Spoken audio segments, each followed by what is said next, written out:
Hey, what's up? Lon Kieffer, the retired comic here, and I'm pissed off. I'm not going to lie. Today, I was going to set out this morning and show all the young comics of the world that you got to grind by day and by night. I mean, I'm at retirement age, and I still got a job. Shout out but I screwed up my video. All day long, I shot video, and I only hit record half the time, so here we are. We're just raw dogging it for tonight. Tonight, I'm doing an open mic night because I got this joke I'm working on, this sock joke. I'm notorious for the sock joke. I've told it like 100 times, haven't got it right yet, but you just got to keep going. It's going to be the staple of my future act. I also got to get the leftover container joke correct because last time I said it for like carry out. I don't know what I did, but I couldn't get the right word, and it was at a paid show, so I feel bad. I got to get that done. And look, if you all invite me to another group chat, I think my mind's going to explode. I don't do group chat. I'll do comments, so let's do that here. Last night, I went to Dream Big Venues, my local club where everybody hates me because, I don't know, I love them all and I'm trying too hard for them, so I'm going to do that here.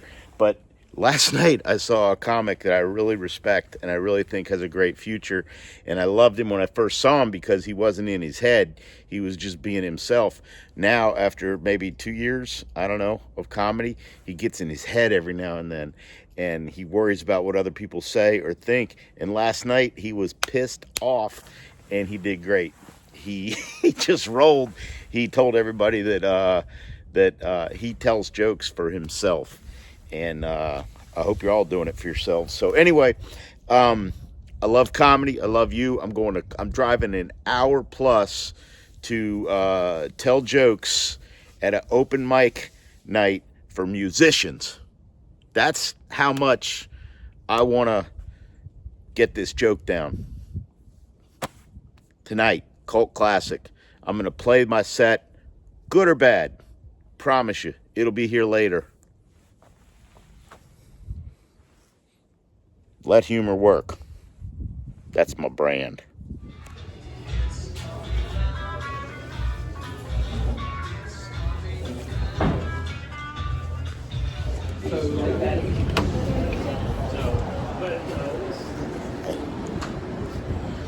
All right, so these people couldn't have been cooler. This is Cult Classic. Brewery and tap room. A brewery and a grocery store. This place is about an hour and a half from my home. They do all kinds of stuff here. Music, magic, mind mentalist, and they have comedy like once a month, I think it is. A guy named Chris Pierce runs it, does a really great job. But tonight they got an open mic night. They got poets, they got music, they got everybody, and I want to work on these couple of jokes that I'm doing. So I'm gonna, Louie, my rider, dies with me. I'm gonna take him for a quick walk, then put him in the crate and bed him down for the night, and go in and have some fun. I'll be right back. Yes and no. I mean, it's there is, but a lot of them, like the really big swanky ones, are booked out of like big. Well, they're locked up. The lower ones. There's so many freaking old people communities. So that's been my career, my whole life running those. Okay. And so now I want to kind of, take over from the other. Okay. I want to reverse engineer and do a friendly takeover of them for comedy. Yeah, well. So there's a couple of magicians. Like, there's a magician that specializes. His name is Jacob Spades, I think it is, and he specializes in sports magic. And he doesn't look to get booked. He looks to rent places, and he goes to like all the travel ball and all these places, and he offers them like group tickets, and he sells the show out, and he can be at like a clubhouse at a golf course, a place that doesn't even do entertainment. There's a lot of ways to do this, and you know, this is a great location. There's, you know, everybody that has money on the other side of the bridge, when they get older, when they want to come over here, and most of them already have a place over here, and they don't want 9 o'clock shows with all the rest of the world. They do. You know. I know. So. But there's still a handful of them that still go to the Jetty every weekend and are swingers at 60. And we'll talk about them another time. I'm 60 and I don't even want to hear about it.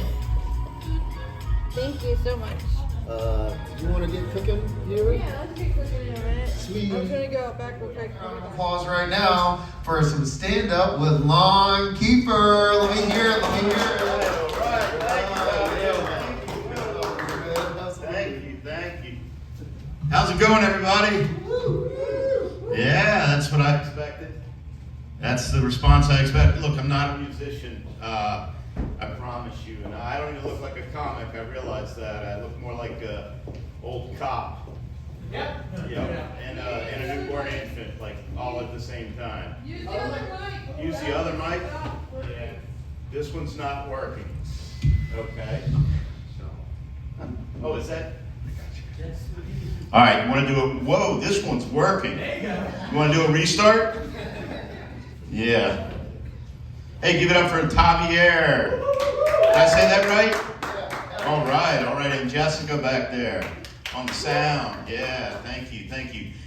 Really, look, I'm enjoying the vibe of this tonight. I go to a lot of comedy clubs, comedy open mics, and it's really nice to sit back and listen to music and see how much you all appreciate each other and support each other. And comedy is a great culture, but it's not always that way. So thanks for having me here tonight. Yeah. So I have this traditional open when I work in a paid show that I'm tired of doing, that you just heard when the mic didn't work. So I'm not going to do it again. So we're just gonna leave it there, and we're gonna read the room, and we're gonna keep moving on. Like, I'm a bit old to be doing comedy. I waited 40 years to come back to comedy. In 1984, I was voted one of Baltimore's funniest young comedians. Yeah, thank you. And then I retired from comedy for 40 years, and I'm back now. I'm back. Thank you. Some things have changed. I'm not the man I used to be. When I was younger, I was real cocky. I was nice with the ladies too. I was nice with the ladies. I could do anything I wanted. I could do callbacks, encores, whatever. But now I'm more like a Boy Scout. It's on my honor. I will do my best to do my duty to God and your booty. I'm gonna try so hard. And the first thing we learned as a Boy Scout was to always be prepared, for survival. So ladies, be prepared. You might just have to save yourself, is what I'm trying to say here in the moment. So this is real poppy, man. We don't get mics like this in comedy. This is like a real mic. This thing's incredible. But I've been going to the same doctor for like 30 years now, and I've reached that age, where, men, you got to get yourself checked, right? Be a man about it. You got to get yourself checked. So I'm in there, and my doctor said to me, he said, Lon, it's time for us to check your prostate. So I started leaning over to get ready, assume the position. And he said, no, you don't have to do that anymore. They got a blood test for that now. And I said, really? How long have they had that? And he said, for 10 years. See, we've been doing it old school just for the love of the game. We've been doing it manual, or digital, I guess. Is what I'm trying. Thank you. That one took a little while to spread. I want to try some new jokes here. People, they get on me about my age. They say, Lon, shouldn't you be thinking about retiring right now? I mean, you got that house. You got to have a lot of equity in it. And I'm like, yeah, I do. I have that house. I have a lot of equity in my house. But I can tell you what I don't have in my house, and that's a functioning printer. Amen. Yeah, so I'm going to have to work a few more years. I mean, see, the joke for my generation is that we would do all our printing at work, but you millennials, you work wherever you are usually, so I guess you got printers. They don't work. They don't work. Still don't work. Yeah, I don't know what it is, but the ones that work always work. They just, one's at home, I've got like 4 of them. They just, and a couple of dehumidifiers that don't work as well. They've got like a whole row of them. That's not a joke, it just came to me. It just came to me. So, yeah, I talked to my financial planner and I said, can I retire? He goes, not really. He goes, but you do have enough money to consider getting a neck tattoo. Thank you. I like that one a lot. I mean, I've always wondered, you know. But, you know, they say one man's trash is another man's treasure. That's never been more true in my family than when it comes to leftover containers. Amen. Yeah, I mean, I got leftover containers that have survived 2 downsizings in my household. I mean, they have achieved, you know, what's that thing where it's, man, I messed up this joke. They have achieved, what's that thing when it stays on from No, longevity. Spaghetti ring. What was that? Spaghetti ring around top. Generational. Does anybody else have any incorrect answers? Spaghetti ring around the top. Obsolete. All right, I'm going to cut you all off. I think because thanks to your hideous responses, the word heirloom came to mind. Thank you. Yeah, I mean, I have some Texas Roadhouse packaging that has reached heirloom status in my household. I'm trying to think of what are the other new jokes that I'm working on. And you know, it's funny. If I go to a regular comedy club to do a regular set, I can do like 30 or 45 minutes without thinking about it. But if I come here to do 3 to 5 minutes, it's really hard to do. Gosh, what's that other new joke that I had? Anybody got any? Hey, I got to work on my crowd work. So give me a suggestion. Thank you very much. I got one loaded up for that. Airport? Yeah. Thank you for that suggestion, sir. You know, if you're in an airport now, you're waiting, so it's going to be a while before I tell that joke. That wasn't a bad recovery. I mean, it wasn't. Yeah. That wasn't bad. That wasn't bad. Oh, I'm so mad about this because there's this joke that I just wrote and I was thinking about. Oh, I know what it was. Politics. Everybody's all wound up in politics. Man, I don't do that mess. I just want you to know. I could care less what your politics are. I've had so many people call, oh, you're one of them? I always thought you were one of these. I said, yeah, well, just keep thinking that. I don't know what made you realize, you know, I mean, I am the guy you've always known, so let's just move on about it. But I'm old, right? Can we all acknowledge the fact that I'm old? Yeah.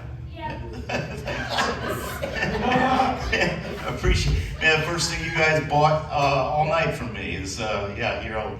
No, I came in, I got my driver's license in the Carter administration, and I got my enlarged prostate in the Trump administration. And this is all I've learned about politics. Never pass on an opportunity to fill your tank or empty your bladder. I think you're wrong. That was a very good joke. That was a very good joke. That one was.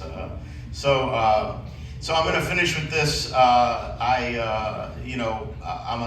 a relative newlywed. I mean, not, but let me just say it this way. I'm married again. You know, I messed it up the first time. We messed it up together. And I'm married again, and I got lucky this time. I got a really tiny, sexy woman that loves to do laundry. No, seriously, she loves to do laundry. I don't have to ask her or anything. And she's not Asian. You all are racist for thinking that. But she loves to do my laundry. I mean, she likes to fold it and put it away. The other day I came into the bedroom and I caught her putting my socks away and rearranging my sock drawer. That's a little too personal because I'm going to tell you, I got premarital socks in that drawer. Don't groan on that. I mean, we keep our socks forever. Nobody throws away socks. They're like memories. It's like a commit. Thank you. That's true. Go with what that guy said. Go with what that guy said. So I'm going to leave you with this. Whenever we get ready to go out, my wife she takes a while to get dressed up, and she looks sexy and amazing. and I come out and I get yelled at after waiting for 2 hours because I don't have my shoes on. Yeah. So I've gotten to the point now where I don't even get dressed. I just sit there in my underwear and my t-shirt and I wait for further instruction. Because if I do get dressed, the first thing she's going to say is, "You're wearing that?" And then make me change. Men? Anybody else? No? All right, if you can't accept the premise, you don't get to hear the punchline. We good with that? Yeah. All right, so women dress their baby boomer males. Maybe this is just a generational thing, but ladies, be careful when you're dressing your baby boomer male, because if he's a large shirt and you put him in an extra large shirt to give him a little breathing room, you're giving him bad ideas. Because American baby boomer males are a lot like African angelfish. They will grow to fit whatever container you put them in. If you give them an extra large shirt, they're like a Mardi Gras weekend away from wanting a triple X Tommy Bahama with a floral print and asking you for a parrot for Father's Day. As a comic, you usually want to find that high note to finish, so having achieved that, thank you all very much for your night. Good night tonight.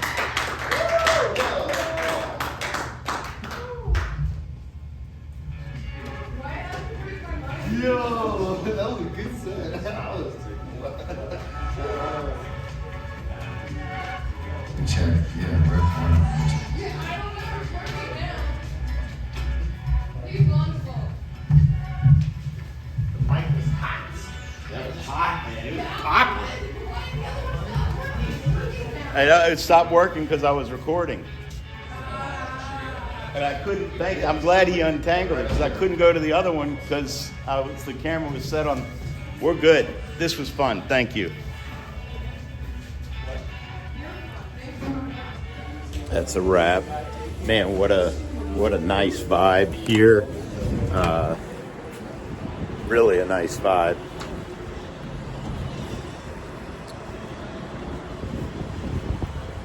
Very few people in there by the time I went up, but the supportive, I mean, comedy can be very supportive too, but sometimes it can be, just a little, I don't know, jealous or spiteful or whatever, but these musicians were all in on each other's sets. They did covers, they did originals, had a lot of fun. So I like going out and meeting new people at these new mics. Invite me out to your mic. If you're still here, invite me out to your open mic, and I'll come out and we'll do a video. We'll chop it up. We'll tell some jokes, and we'll let humor work. Peace.